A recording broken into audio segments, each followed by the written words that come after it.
5 scores! Rick Bud. We've decided to get ourselves back in the game again with our podcast. Rick Bud and Gary Madden. Probably the craziest story that you're ever going to hear about hockey. We're going to be coming back to you on a regular basis. You are listening to Squid and the Ultimate Leafs Fan. Hello, Canada and hockey fans of the United States and Newfoundland, and an extra big hello to Canadian servicemen overseas. Welcome, everyone, to episode 102 of the Squid and Ultimate Leaf Fan Show. I'm Mike Wilson, the Ultimate Leafs fan. Joining me, as always, my winger, Ricky Squid Vibes. Squid, how are we keeping? Well, today I feel about as old as our episodes, 102. You know that's a rhetorical question, by the way. You know, you're not really supposed to answer. You're just supposed to say fine and move on. Well, I got to be honest. I mean, I'm tired today, and anyway, I'll be fine. Okay, good. I mean, that's good. And a long weekend, play a little bit of hockey, so you're all set. You're raring to go. Yeah, I got another busy week this week, and right up until after the first week of December, we're going to be playing a lot of hockey and traveling, and off to Halifax in November. It's crazy. So, but anyway, I'm looking forward to it. Well, our listeners aren't for surprise because you and I could be playing a game together December the 3rd if all things work out, and you really will be my winger that day. So hopefully we'll see what happens, and you'll fill it that night for sure. You'll get so many lights, they'll be calling you back to come and play. So now on that cheery note, our guest today, Squid, very pleased to have her, by the way, comes from a very elite hockey background, not only her father, but her grandfather. She's the granddaughter of a Leaf legendary captain, Maple Leaf, George Armstrong. She played at Harvard. So Squid, as I mentioned to her off the air, we're already brain challenged with that coming on here. Absolutely. Okay, so that's definitely a problem for us right off the bat. So don't get into any too tough questions or anything that requires brains, because we're going to be in big trouble. She played 4 years for the Toronto Arrows. Currently working on a PhD at Western, which makes this even more scarier for you and I. I don't know how she does all this. So without further ado, let's please welcome Kalley Armstrong. Kalley, thanks for joining us, and how you doing? I'm great. How are you guys? Well, we're doing pretty good. Now, you played with these guys. Maybe fill the listeners into what you did this last weekend. You played a little hockey with some of the Leaf alumni. Yeah. I was really lucky to be invited by the Leafs alumni to go on their northern trip up to Wikwemikon First Nation, and we had a great time there. And then we spent yesterday in Cochrane, and I guess the day before, it feels like yesterday. But no, I had a great time, and I had the opportunity to meet Squid here, and I sat behind him on the bus, so we had some excellent conversations, and he told me some great stories. So it was an absolute honor to be amongst some Leaf legends this weekend. Well, we enjoyed having her with us for sure, and we did have a lot of good conversations, and of course, she went to Harvard, and I told her I didn't even finish high school, so I'm way behind her now. Well, we know that's great. Okay, so both of us are in the same boat. You know, Kalley's taking pity on us today, so we're going to try to keep it simple for us, okay? Because now I'd be remiss if I didn't mention your grandfather. I mean, he was a beloved figure in Toronto. I got to know him fairly well through a number of events at our place, which you happened to be at one time, which was terrific with your whole family, and that's how we initially met. I got to say, the first time I met him, we always talked about him not wanting to speak very much and didn't want to speak publicly. The door opened to our house, and he didn't stop talking for 2.5 hours. And you kids are all walking around looking at him, and it was nothing. I'm there with my mouth open looking at my wife, Deb, and I'm saying, I thought he didn't speak. He hasn't stopped from the minute the door opened. But I can tell you, the one moment I just want to share this with the listeners also. We hosted a couple Marlboro Memorial Cup reunions, and the last one, he came to them, of course, and the last one, he was sitting in a chair right by, where the stage was, and, his team had won, and all the players were there. We were asking some of the guys to come up and speak, the captain, like Bruce Boudreau's actually just going to have him come up, and then he said, He stood up and said, "I've been here enough to know that Mike will ask me to say a few words. Mike, I'm ready this time," and pulled out a written speech. Now, he walked to the front of the room, and I watched the body language of the players around the room. And everybody from Mike Kitchen to Boudreaux, just like Gen Goldup and Mark Howe before him when we held the reunion from them a couple months before, they were hanging on to every one of his words. And I'm telling you, you could hear a pin drop in the room. It was, the admiration that general affection and admiration these players had for this man was surreal. Yeah, no, Mike, it's funny. I believe my dad was there for those Memorial Yes, he was. And he told the story the same. Like, you know, he had to like wrestle Grandpa into the car from home. Like, he didn't want to go. He's like, "We're going." And Grandpa put up a fight. He's like, I'm not going. And Dad's like, "Get in the car." So he had to wrestle him to get there in the first place. But just like you said, as soon as he's there and he's in the moment, then you know, everyone is just so drawn to him. And then obviously the stories come out and he gets chatting. But it's just getting him there was always the hardest part. But we knew that. I know he did those events, so. Now, Squid, your experience with the Chief. Oh, every time I met him, I mean, it was incredible. And but the biggest one was when I got drafted by the Marlies in, oh boy, when would that have been? Like 74 maybe, or 75? 74, 73, 75, yep. Yeah, and George and Johnny Bauer came to my house to try and talk me in to go play for the Marlboros. And I was like, I'm sitting in my house with my parents, George Armstrong, Johnny Bauer, and I'm sitting there going, holy cow, like, what are these guys doing here? Like, I was floored really when they arrived at my place, and I was honored actually that they came to try and talk me into going there. And unfortunately, I ended up going to Sherbrooke, which I thought was the best opportunity for me, and it turned out that it was. So, you know, I would have loved to have been a Marlboro, but they also won a Memorial Cup the year before, and I thought, you know what, I'm probably better off going to Sherbrooke. And like I said, it all worked out pretty darn good, so I can't complain. Well, now, Kalley, as a child, when did you finally realize you had a famous family member?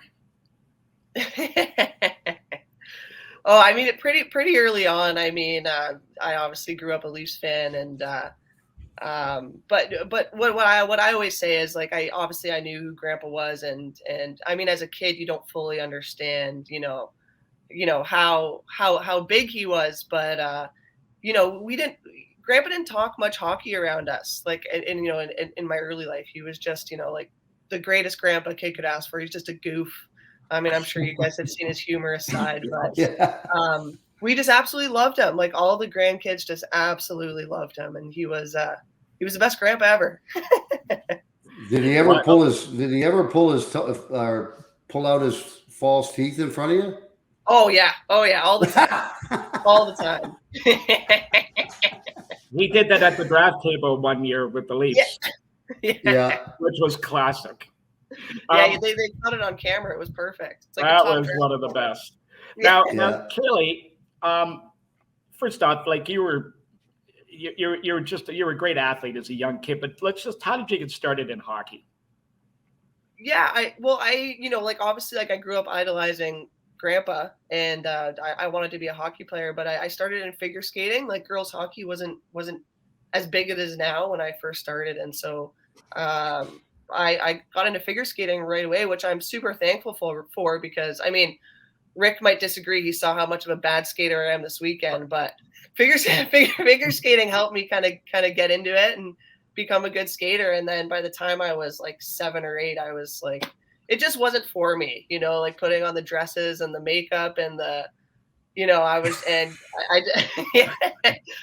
more of like a gritty kid. So I started playing hockey, and I actually played my first year in Leaside, which is where my grandpa lived. So I played right around the corner from his house at Leaside Gardens my first year. And so I loved it because I got to spend weekends at Nanny and Grandpa's and play hockey. And so that was just such a great experience for me. And from there, you know, the rest is history, I guess. Well, he must have taken you to play shinny at the Talbot Park in the remember the outdoor rink there? Oh yeah. We were there a bunch as kids. yeah, like skating with him was so cool. He still had the same skates he wore in the 60s when he'd come on the ice with us. And so just seeing him in his old skates, and we would have some family Christmas parties and, you know, break out in a shinny, and he was still so good. Like he could still, like, you know, move the puck around us, and it was hard to get the puck off him. So no, really, really good memories as a kid with my grandpa for sure. Well, there's a story speaking Squid. of hockey, Kaylee, like at what point did you think, okay, this could be something that I could get a scholarship, or I could, you know, do something really good by playing this game? At what point, you know, did you figure that, okay, this is going to be good for me? I think by the time I was around 14, 15, I started to really be like, you know what, I'm not so bad at this game. And I mean, I always had that, like, I guess a passion that was just, I would call it like natural. Like I wasn't forced to love the game at all. I loved it. And I guess like I had a little bit of, you know, my grandpa's competitive edge. And so, yeah, by the time I was playing junior hockey in Toronto in bantam and midget, I started to be like, you know what, I guess I can, you know, maybe do something with this. But scholarships at the time for girls, like my parents had no idea that was an opportunity, and I didn't really understand it either, the same way that I think girls youth do now today, which is really cool. But I think when some of like the universities came knocking at the door, sending stuff in the mail, we were quite shocked. So. Well, your dad had a good background too. Your dad was a player, and your dad played in Sweden. So you know, I mean, obviously he knows some of the ropes of that too. But okay, I mean, you were, as I mentioned at the beginning of the show, you're a great athlete growing up, playing softball, soccer, volleyball, like basically anything, track and field and hockey. Like, how did we saw he distinguished hockey, but how was at Harvard? Like, and how did you maintain the marks you must have maintained to get into Harvard? My mom. Countless hours at the kitchen table with my mom, making sure I was doing my homework, which I'm so thankful for her for that. But yeah, no, I was lucky to do well in school. And so, you know, when Harvard actually, the coach, it's funny when you said, Rick, that my grandpa Johnny showed at your door, because back then, like, you know, well, back when I was playing, universities would do home visits. I'm not sure they do it as much now, but so we had Harvard was, I guess, interested in me as a player. And so their head coach, Katie Stone, who's like to me, a world-renowned female coach. She's one of the best. Kate came to my door with the assistant coach, UK. And UK knew my dad from playing in Sweden, which was hilarious. And he remembers seeing my dad as a kid playing. And so they came to my house, and my mom had the whole setup for them. And a funny story about that was, of course, my parents were nervous, because for them it was like, holy shit, Harvard's here. Like, Harvard wants our kid. And so they were super nervous. And my mom's a little bit of a klutz, and the phone rang. And so we have Katie Stone at the table, and UK's there, and the phone rings. And so she goes to like grab the phone, and as she's running to get the phone, she trips over like UK's like coaching bag, and like goes down like hard on the floor, boom. And they're both looking like, oh my god, and me and my dad burst out in laughter. And because they didn't know how we were going to react. We start like killing ourselves laughing, and she starts yelling at me. She's like, Kaylee, I told you to put your bag away. She never listens to me. And UK was like, Miss Armstrong, like, I'm so sorry, like, that was my bag. And so, so that was a good story from in terms of my recruitment. But I think that was a great visit. And I think once they got to like know my family, you know, it was once they came to the house, I was like, I gotta go here. I mean, I loved Coach Stone, and like going to Harvard. There's no way I would get in if I wasn't a hockey player, right? So I was super thankful that they took a chance on me. So yeah, well, I think that's a pretty good place to go. I think if you want to learn something, and but like, how did you find it difficult playing hockey and going to a big school like Harvard to maintain your grades, or did that just come easy to you? It definitely didn't come easy. Like I remember like Coach coach would say, like Coach Stone, she was like, the hardest part is getting in. And once you're in, then like you can do it. And it was really hard for me to get into Harvard. Like I had to, I'm not like a complete brainiac. So it at first when I applied, my test scores weren't high enough. And so I had a chance to like go to another school that was recruiting me, or coach was like, listen, like if you want to try to get in again, like I will give you the year. You got to like work your ass off and like I'll take you the next year. And so I was lucky, like she took that chance. So I spent a whole year like just studying for my SATs. And so I just studied my butt off. I played another year of junior hockey, and I was lucky to get the test scores to get in, and they brought me in the year after.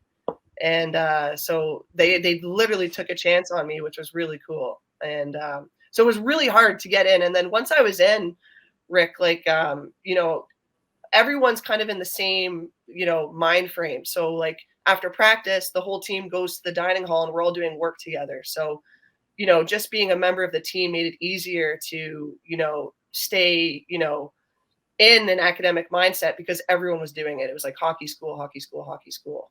And so once I was in there, it was much easier for me. Not like I was like an incredible student or anything, but but it was easier because all my teammates were doing it too, right? So I just kind of tagged along. Well, our old buddy Brian Burke lets us know about he goes to Harvard all the time too. So you can brag about it a little bit, Kaylee. If you go there, that is quite an accomplishment. All right, now, but speaking of Harvard. Speak to the athletics at Harvard, because the first thought that anybody, when that name is mentioned, athletics isn't what you hear. Now, if you're of the vintage of Rick and your parents and me, you remember Ryan O'Neal and Ali McGraw in Love Story, hockey player at Harvard. So that's about the extent of my knowledge of Harvard sports at that time. And I thought that was pretty. I don't remember that, Mike. Oh, come on, Squid, you were at the premiere. But talk about what people misunderstand about how good the sports really is.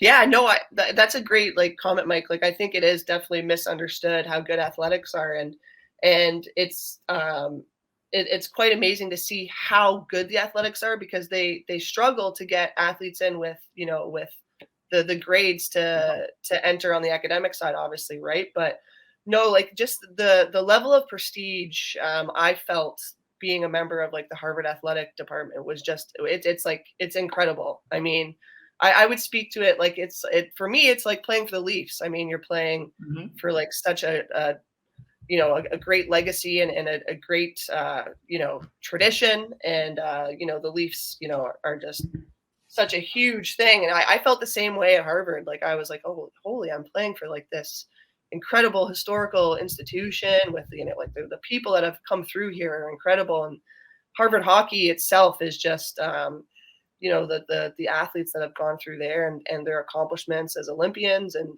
what they're doing today is so cool to see. So yeah, like the level of athletics was just incredible. And we were lucky to our girls team was lucky to do pretty well while I was there, and historically, I mean, the team has been great, and that's all thanks to Coach Stone and kind of the legacy that she's created. But as a girl, I would compare it to playing for the Leafs for sure. Oh, wow. That's like, I know my son went to Miami, Ohio, and it was a little bit different there. It wasn't quite, they probably didn't study as much as you had to at Harvard, but he had a chance to go to Cornell, and I wanted him to go there, but they weren't going to pay for it all. And it would have cost me about $25,000 a year or something. And then I talked to Mike Gartner after my son finally made the decision to go to Miami, Ohio. And he said, listen, Rick, if they want your son bad enough, they'll find a way to cover everything. And I went, really? And he said, yeah, absolutely. And I said, well, it's a little late now because he's going to Miami, Ohio. So that's what happened there. And, but you know what? He really loved it. Playing hockey at a university in the U.S. And he was a good student too. So I got to say that a lot better than I was. That's for darn sure. He got it from his mother. Yeah. Well, and it's funny. We were talking on the bus, And I don't know how she knew that, but obviously someone she knows went to Acadia. I forget who did you say went to Acadia? And she goes, your wife went to Acadia, right? Like I'm going, like, how the heck do you know that? Well, both my parents went to Acadia. So my dad played hockey at Acadia before he went to Sweden. But I was telling my dad, Rick, on the bus, I was like, oh my God, like, I'm sitting right behind Rick 5. Like, this is so cool. And I like sent my dad this text, and you know, he was like, well, why don't you ask him about his wife? Because I'm pretty sure she went to Acadia. So that's why I brought that up. Yeah. But yeah, your wife too was obviously was a great athlete too, Rick. So yeah, she was pretty good. And, you know, both our boys inherited, you know, good genes as far as athletics and that sort of thing. And my older one didn't pursue it. He ended up, well, I mean, I don't know, he's been in the liquor business, I think, ever since he got out of school. But he loves it. He loves being that type of person and going out with and he's got 12 people working under him, and they love him, and he treats them very well, and he's done a very, very good job. So I'm very proud of him and both my boys. Now, Kalley, at school, take us through a typical day for you at Harvard during the season, from morning till dawn, or till night, for me. Yeah. Well, each day actually was kind of different depending on you know, how our games lined up. We always played Friday, Saturday, but Mondays were the worst because you come off the high of the weekend, and then Monday you're starting the week again. And so Monday, our class schedule kind of rotated. So you'd either have like a Monday, Wednesday, Friday class, or a Monday, Wednesday class, and then a Tuesday, Thursday. And for me, I tried my best to have no classes on Friday because we always had a game Friday night. And a lot of our games were away, so we'd be on the road. But I just wanted, like, Friday for me was like hockey day. I didn't want to like have to worry about school at all. So I tried to have my classes Monday, Wednesday, and then Tuesday, Thursday. And so like a typical Monday, I get up. We kind of freshman year. So it's kind of, I don't know if you guys have ever heard, like Harvard's kind of like Hogwarts, where we have these houses. And so you kind of get put into a house your second year. So my house was Dunster. And so, you know, I'd wake up and I'd go to Dunster dining hall for breakfast. And, you know, you'd meet a bunch of your teammates there, friends. And then it's off to class 1. And I always tried to pick classes that had teammates in it because, you know, they really helped me pass quite a bit. I was really lucky. So off to class, probably like, you know, like an hour and a half or a 2-hour class. Grab lunch, go to your second class, and then I would try to get to the rink as early as possible. I'd probably head down to the rink around 3, get like a little snack, head down to the rink. And then we always rotated with the men's team. So either we had practice and then workout, and then they would work out and then practice. So we'd hit the gym on Monday and Wednesdays. And then Monday practice, you just dreaded because that's when we got our butts kicked. That was like our conditioning day. So we'd have an hour and a half practice, you know, just conditioning, and then back to the dining hall for a late dinner. They'd keep the dining hall open later for our team, which was kind of cool because they're only open between certain hours for the students. And back to the dining hall for dinner, and then we just hung out in the dining hall most nights until like some of us until like midnight, just doing work and chatting and hanging out. And so that was pretty much every day, and it was great. Yeah. Okay. You say your classes were an hour to 2 hours long? How the heck could you keep your concentration for that long? Because I certainly couldn't have. It's tough. It's so hard too. Like with my laptop, it's like an hour and a half class, and all I want to do is watch hockey highlights. So like I have like the NHL network running on one side, and then like trying to type. But to be honest, like I was so lucky to have good teammates. I'd be like, toss me your notes from class today. Like, so we were very helpful with each other in that regard. We always helped each other out and all that. Oh. Share something with the listeners. That's what teammates do, right? You know? Yeah, of course. Yeah. Bring guys gym bag to the bus when the guy doesn't make it home for the night at the hotel or something like that. Isn't that good? So now, Kalley, another thing, something about Harvard that would surprise the listeners. I would say like for everyone that I came across, like everyone expects like a lot of Harvard kids to be like kind of rich, spoiled brats, but the people I met were so down to earth, and the families that I was able to, become a part of was just incredible. So I would say like just great people, and everyone wants you to do so well, like whether it's like a teammate, another student, like a professor, like just everyone wants you to succeed. And so just like the support you feel when you're there was just, it was incredible. Yeah. That's great. Now, Yeah, what and about not a bad city either in Boston. No. I mean, how can you go wrong going to Boston? It's such a wonderful city to be in, and I mean, I love Boston. I don't know what it is about Boston, but I remember when I was a teenager in PEI, we got a lot of the Bruins and Red Sox games and everything there. So my buddies and I, we would always drive down to Boston. My roommate in junior lived in outside of Boston, and we go down there every summer, go to 2 or 3 Red Sox games. Of course, we had a few parties too, but we won't get into that because I think the first year I was underage, but. We'll save that for another podcast, Squid, those ones. Well, I will tell you one story. My roommate lived out in Hull, outside of Boston. Yep. So my brother came with me one time. I was 19, but my brother was 17. Okay. So we're going to a 4th of July party at one of my roommate's buddy's place. But it's not going to start for a while because his parents are leaving at a certain time. So he's got to wait till his parents leave.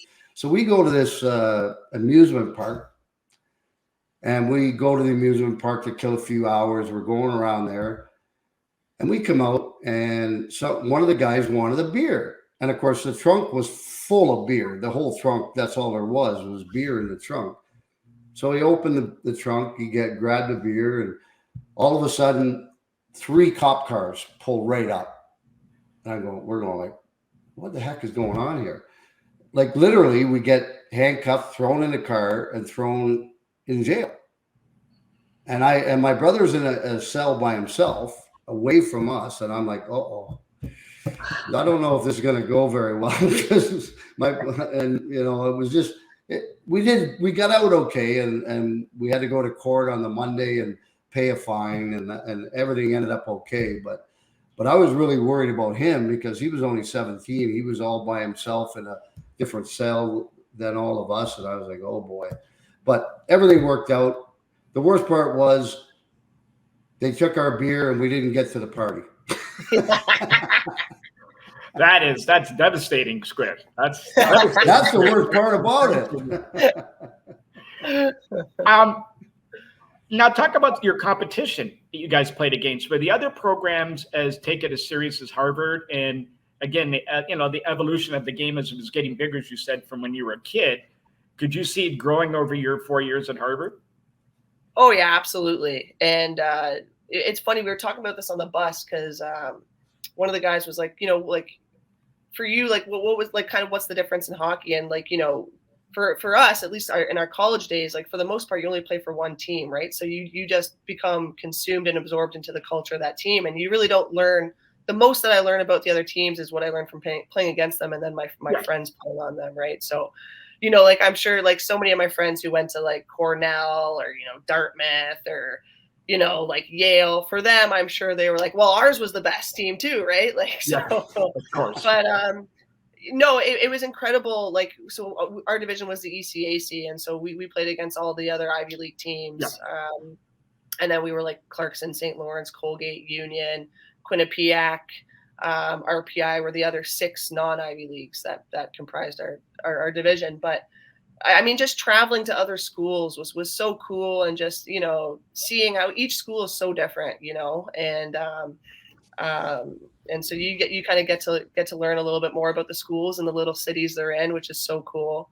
But I think the cool thing about the ECAC, which I've kind of come to learn about from the time when I was getting recruited to now, is you know, it's kind of like a cycle. Like you kind of get like a cycle of schools. Like I remember when I played, you know, like Colgate wasn't very strong, but now like they're just dominant. And so I think it's really cool to see how like schools cycle between like, you know, like maybe being a little bit more at the bottom, and you see their programs build up to the top. So yeah, each school's so different, and it's really cool. It's just really cool to see and be a part of. Now we all know about the that hated trophy rivalry. that Go ahead, I Squid. saw on your picture? What trophy was that I saw on the picture? That would have been, I think it was the bean pot. Yeah, that's the bean pot. Okay. Yeah. Yeah. I kind of figured that because I saw the pot on the top, and I thought, okay, that's got to be the bean pot. Yeah, that's the big bean pot. tournament. Yeah, it was, bean pot was so cool. And the boys play at TD, but what we do, we rotate each year. So you get to host the bean pot at a different school all your 4 years. Oh. So we were so lucky we hosted it our senior year, which was so cool. And we ended up winning it, which was just incredible. So we always say we brought home the beans that tournament. Yeah, it was awesome. It was great. And we played, it was funny because we played BC in the final. And we played them at the beginning of the year, and they just kicked our ass. Like, I don't even know what the score was, like, but they just bullied us. Like, it felt like, I think it was like 10-1. They just destroyed us. And then we beat them in the bean pot. I think it was 3-2, or it was a close game. And it was really cool. Yeah, it was awesome. Now, speaking of some of the U.S. guys, some of your teammates, now we know about the hated rivalry between the American and the Canadian women's teams, and basically all the teams, but especially the women. Yeah. Was there a little animosity sometimes with some of till you got to know each other and started playing? Honestly, none. Like none at all. And our team, for the most part, we were mostly American. We had a few Canadian. We had a few of us were Canadians, but we were mostly American. But you definitely can feel the difference when you get there between like the hockey culture, if that makes sense. Like I like just the Canadian versus like the American hockey culture was different. But well, it's funny because I had to take a year off because I got a really bad concussion, and the year I took off was the year before my senior year, and that was the Olympic year. So I was home for the year, but we also, all of our Olympians were gone. So Lindsay Fry, Shelley Picard, Josephine Pucci, 3 U.S. Olympians. And then our coach, Katie Stone, was coaching the U.S. Olympic team that year. So it was such an interesting dynamic because I had 3 teammates and my coach were on the U.S. Olympic team. And then we had the Canadians, which obviously, like I'm Canadian. And so when that was the game where like, that was a crazy game where Canada came back to win it in overtime. But, you know, like you're not really cheering for one team or the other. Like I want to see my teammates do well and my coach do well and win. But you want to see Canada do well. So, you know, I was lucky to kind of, I guess I love both teams just because of that. So, yeah. Now, talk about your time playing. You got to be careful, right, when you're in that situation, right? Oh yeah, of course. Yeah. Now, Kalley, talk about your time at the Arrows. Oh yeah, no, the Arrows were great. I played 4 years with the Arrows, 2 years at U18, 2 years at the junior level, and I really owe it to them. They got me to Harvard. I mean, they believed in me. They developed me. I developed so much in that organization. I had great coaches, and great teammates. I had such good teammates, and you know, they're all my best friends today from the Arrows. So they ran a great organization.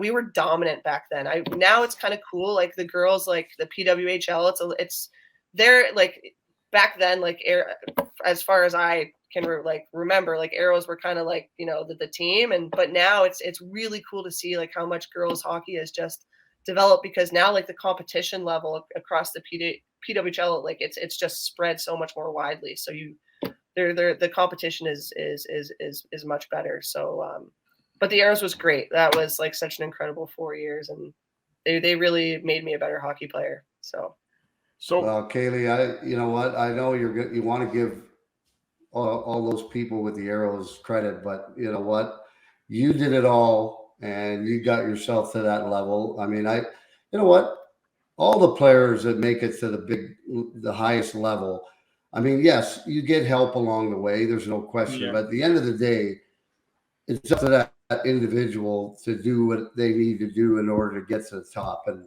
so don't sell yourself short. You did a lot of that yourself. Thanks, Squid. Appreciate that. Yeah, that goes double for me too. You're being very modest, very, very modest. Now, you know everything that's going on here, and you know where we're going to get to this at some point, Kalley. Women's hockey and at the professional level. What needs? Let's put it this way. I had 2 questions for you. I'm going to condense it to one because if it was Squid and I, it'd be 5 questions, but you can do it in one. What if you were put in charge? What would in a perfect world? What would happen to Women's Pro League today or down the road? I think I'm not as involved at the professional level, No, but of course not. That's just your opinion. But so if anyone listens, like they don't know what the hell she's talking about. But I think one thing, I think the one major thing that I would like to see is obviously we have 2 leagues that are kind of split, right? Like we have the PW Professional Women's Players Association, and then we have the PHF. Which is they used to be the NWHL, but now they're the Professional Hockey Federation. Anyways, I think there needs to be one league. Like the 2 leagues, I think it's detrimental to women's hockey because we have this split. I think everyone just needs to come together, and we need to make one league. And I think we need to. I mean, they've gotten better with paying players more, but like a lot of the girls that I like played with in college, like from my experience, and they would say the same thing. Like when we're in college, like you're like eat, sleep, breathing hockey, right? So like you're training hard and you have everything that you need to succeed. But for a lot of these professional players, like they're balancing, like their full-time jobs, and so it's really hard just to like focus on hockey. So I think that affects the level of hockey, if that makes sense, because girls aren't like practicing, training as much as we could before. I mean, some of these girls obviously can dedicate their entire day to hockey, but I think we need to come together as one is like the first step, and then kind of go from there. But it's getting better. Like each year, it seems to get better, and you need to have the right people in charge. Digit Murphy's doing a great job. She did the Toronto 6 team, and now she's with the Metropolitan Riveters, and she's really changing that program around too, because the players want to feel like they're being treated like professionals, right? Mm-hmm. So she's doing a really good job changing that. So yeah. It's great. Now, a lot of people are gonna listen and be like, she doesn't know what the frick she's talking about. We understand. But okay, I gotta ask you. I mean, if you look at let's look at the WNBA. Okay, how successful they are. Has anybody from the Women's Hockey Federation or whatever the Players Association, have they gone to the WNBA and kind of asked them how they got to where they are today? Because they're very successful and they draw extremely well. Now I know they've got help from the NBA, but I mean that might be the first step, to go to them and find out exactly how they did it. For sure, like that's the model to follow. I agree. I'm not sure, Squid, if they've had talks to them. I think it would be a great idea. Like I'm sure they've tried to pursue that, because I agree. That's kind of like, like a great model that, to follow. But I think things need to be simpler. Like even for me, I'm a female hockey player, and sometimes like it's hard for me to like get the acronyms straight. You know what I mean? And it's like, let's just make it simple and easy. And, yeah. So. No, put it all under one umbrella so that people can follow it. Exactly. It's not all over the place. Yeah, exactly. Right. And you want to be able to develop like a team culture, like the rivalry between the NHL teams is so cool. Like I'm a Leaf fan, like I'm Canadians. If we could get that in the women's game, that would be huge. And I don't think we're there yet, but if we can get that like team culture out there and like those rivalries, like that would be great. And it's really hard with like the professional women's league, like the PWPHA right now, because their teams, like they travel and they do these dream gap tours, which is fantastic. Like it's great, but it's really hard to connect with like a specific team because their team names change, right? And the rosters tend to change too. So well, it's funny, a couple of years ago they were going to have the Isabel Cup in Lake Placid. Now, the funny thing about it is I'd come to Florida for 2 weeks and didn't go home for 7 months because of the pandemic, and it kept shutting the city down. Now, I was talking to the guys at the Toronto Sun who followed me when I followed the Leafs that 1 year. And so I wrote a column for them. And I suggested we have a place in Saranac Lake that we have an inn there. And so it's only 7 miles from Lake Placid. So I called Lance and I said, listen, if I go up there, it's only a short flight from Florida, I'll cover it for you guys because they couldn't cross anybody across the border. And so he talked to the editor and I said, but you'll have to fix it. I'll make all the notes. So Kalley and Rick, my dream of being, I was going to be a media guy. All of a sudden came crashing down because they played a couple games and the tournament was canceled because of COVID. Because a couple of games. But I'll tell you, that format looked fantastic because it was a tournament environment. It was in Lake Placid. It was going to get exposure. The best supposed best players were there. And I don't know. I was trying to figure it all out because I was doing research on it. But get it to that level.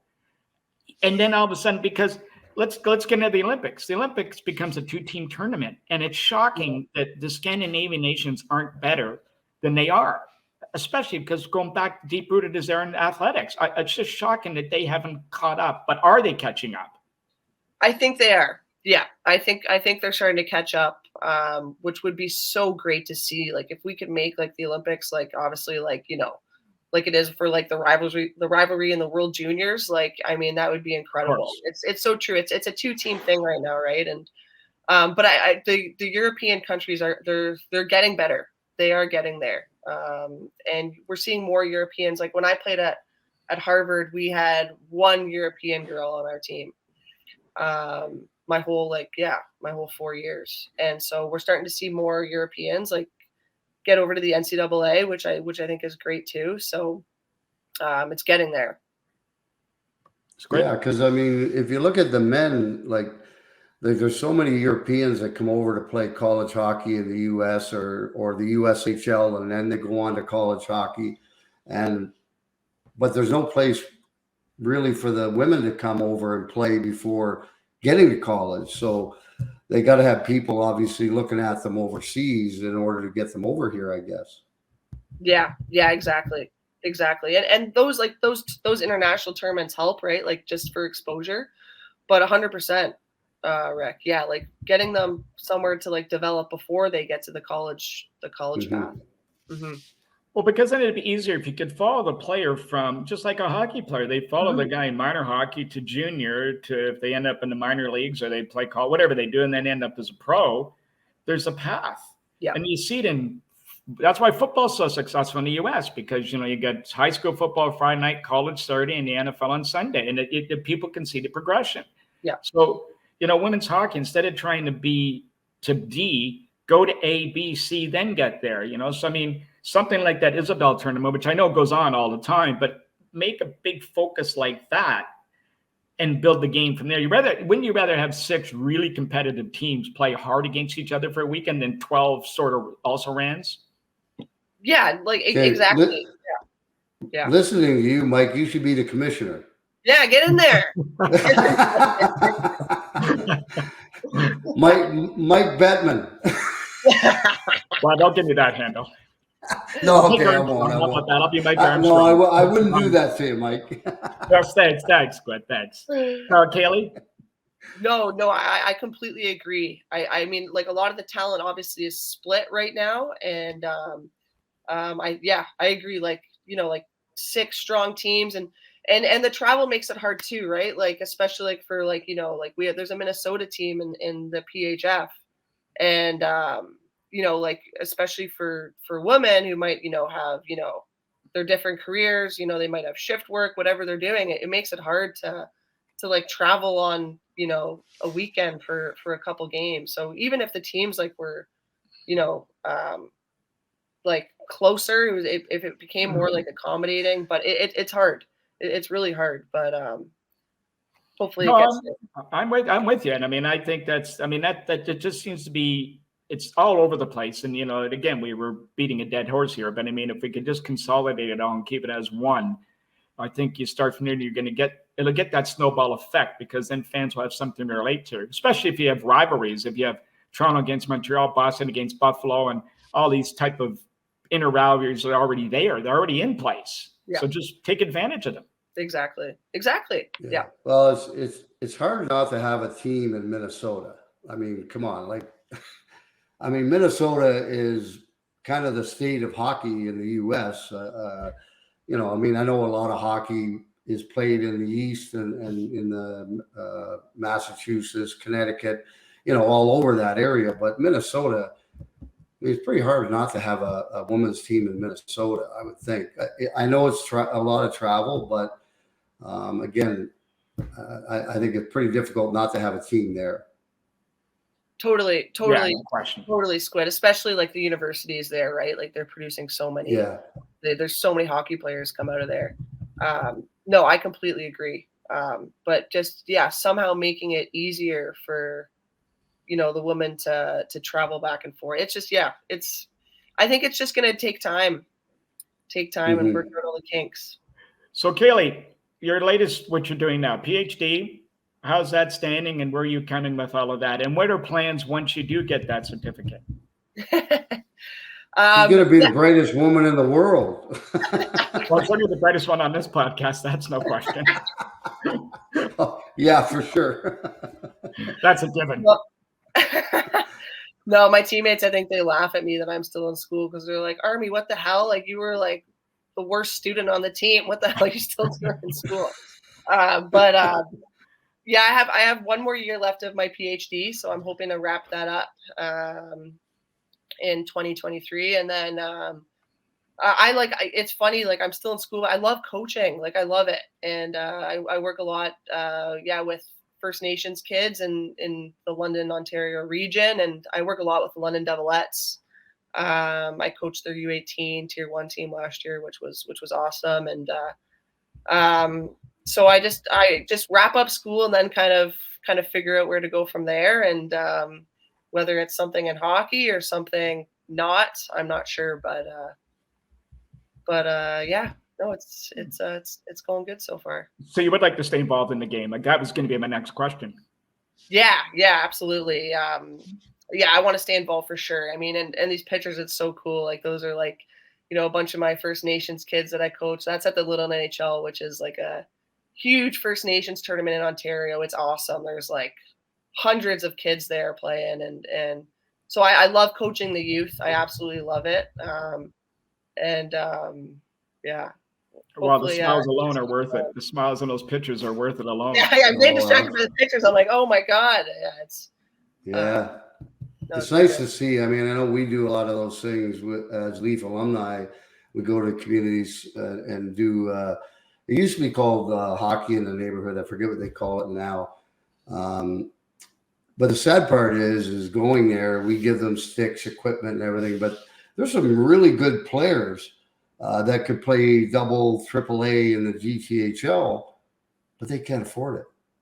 And it's pretty sad. I've been to several of them, and I've seen some really good 10, 11-year-old kids. And I'd go talk to them and see where they play. And unfortunately, they're playing minor hockey in like house league because they can't afford to go to the GTHL. And, if I had the money, I'd give it to them to go and play in the GTHL just to see them live their dream or at least have an opportunity to. But it's very unfortunate that, that has to happen. Yeah, no, 100%. And that's kind of like the hockey school that I run. I called it's Armstrong hockey. I did it in like the legacy of my grandpa, and like he used to tell, like I obviously like learned a bunch about his life growing up, and my grandpa was poor. Like my grandpa was so poor growing up, and the fact that he was able to make it to the NHL is incredible. And I kind of sometimes when I think about his living situation in today's age, I think like, maybe it would have been a little bit more of a struggle just with how expensive it is to play. What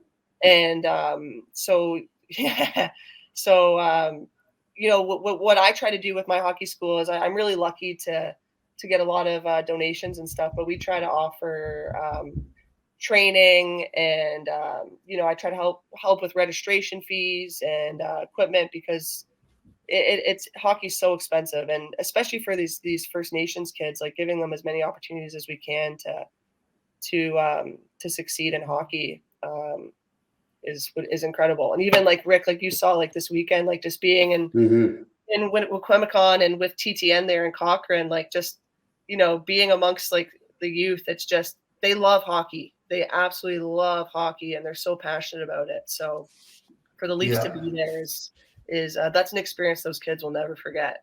Well, it's funny. I just saw, I don't know the gentleman's name, but I saw it on TV the other day, where he brought a bunch of hockey equipment, Sudbury and a couple of other areas for youth kids that couldn't afford it, like bags and bags of hockey equipment and sticks and everything.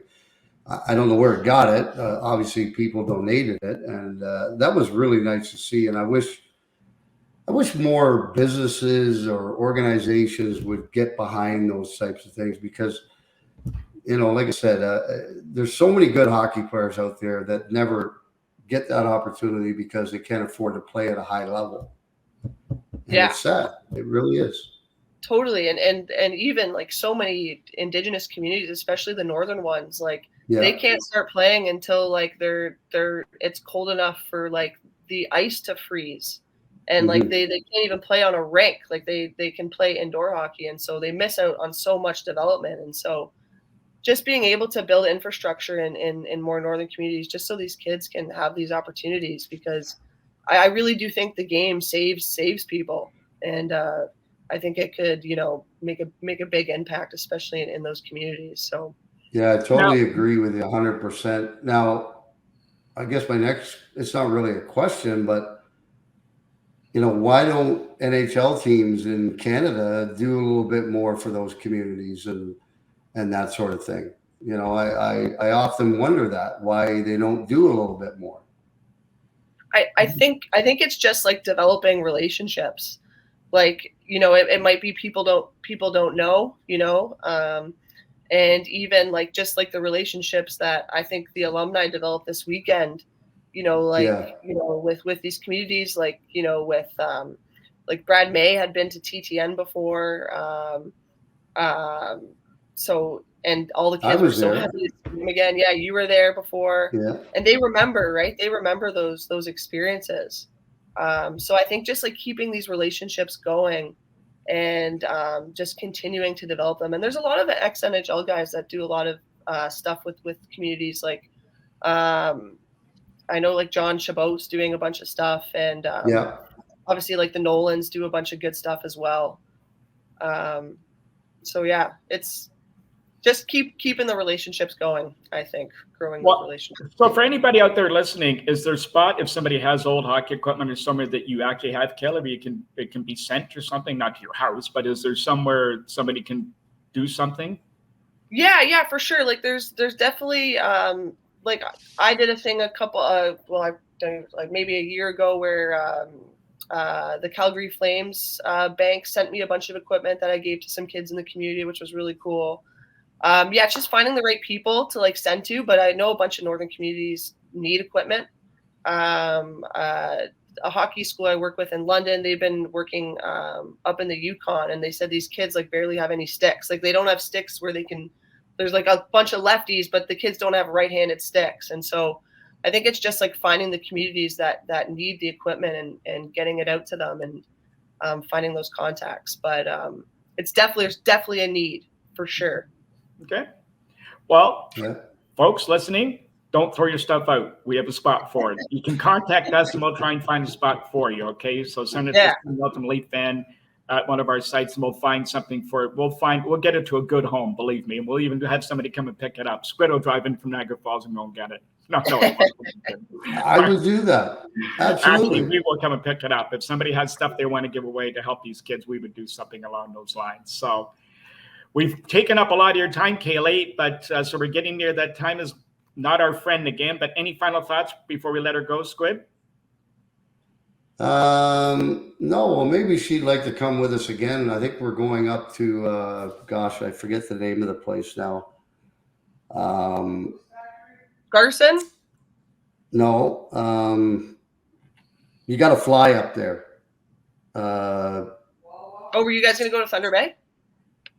No, gosh, my mind's a blank right now. It's an Indigenous place where you have to fly in. You can't drive there. You got to go by train or fly. And I've been there many times for different things, and I can't remember what it is. But so maybe when we go there, I think we're going there in February. Then hopefully Bear will get a hold of you and invite you to come with us again, because that place is wonderful to go to and see the kids up there and be able to go up there and put on a little bit of a show for them. It's a lot of fun.